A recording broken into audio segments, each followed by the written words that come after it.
संविधान हमारे समर्थन में है, व्यवस्था हमारे विरोध में। कॉन्स्टिट्यूशन आपके सारे हक अधिकार देने की बात करता है, सारा पन्ना पन्ना आपके समर्थन में। समता, बंधुता, आपके हक अधिकार सारे के सारे आपके समर्थन में है। व्यवहार में क्या है, हमारी समस्या क्या है जानते? जो कागज में है वो किताबों में जो है वो समाज में नहीं है, और जो समाज में है वो किताबों में नहीं है। एक आसान भाषा में समझाया जाए, कहा जाए तो जो किताबों में है वो समाज में नहीं है। किताबों में क्या है? हक अधिकार है, मान सम्मान, प्रतिष्ठा, डिग्निटी, सारा उसमें। भारत के सबसे ज्यादा प्रतिष्ठित नागरिक के रूप में आपको देखा जाता है।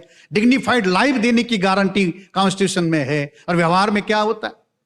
कुंभ में जब लोग मर जाते हैं तो उसको बुलडोज करके उसी जगह पर दफनाया जाता है। जितना रहते तो उसकी डिग्निटी का कोई सवाल पूछा ही नहीं जाता, मरने के बाद में भी उसके साथ उसी प्रकार का व्यवहार हो। तो समानता कागजों में है, आपके हक अधिकार कागजों में है, और व्यवहार में क्या हो रहा है? समाज में गैर बराबरी है, छुआछूत है, सारी असमानता है। उस समाज के अंदर जो असमानता है वो हमारे किताबों में नहीं। और समस्या ये है कि ये समाज किताबों से चलता है। समाज किससे चलता है?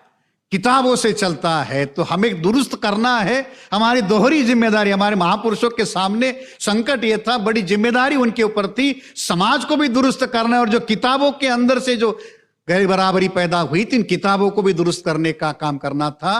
बाबा साहब अम्बेडकर के द्वारा किताबों के अंदर जो गैर बराबरी थी वो खत्म कर दी गई, मगर समाज के अंदर की जो गैर बराबरी है वो कायम है।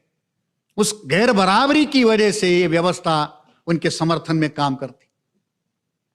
इसलिए संविधान के अंदर जो लेटर और स्पिरिट की बात कही जाती है, ना लेटर इंप्लीमेंट हो रहा है ना उसका स्पिरिट इंप्लीमेंट हो रहा है। तो कहां से ये चीजें आएगी? किस तरीके का भारत वो जो संविधान कहता है वो वास्तव में क्या बन रहा है?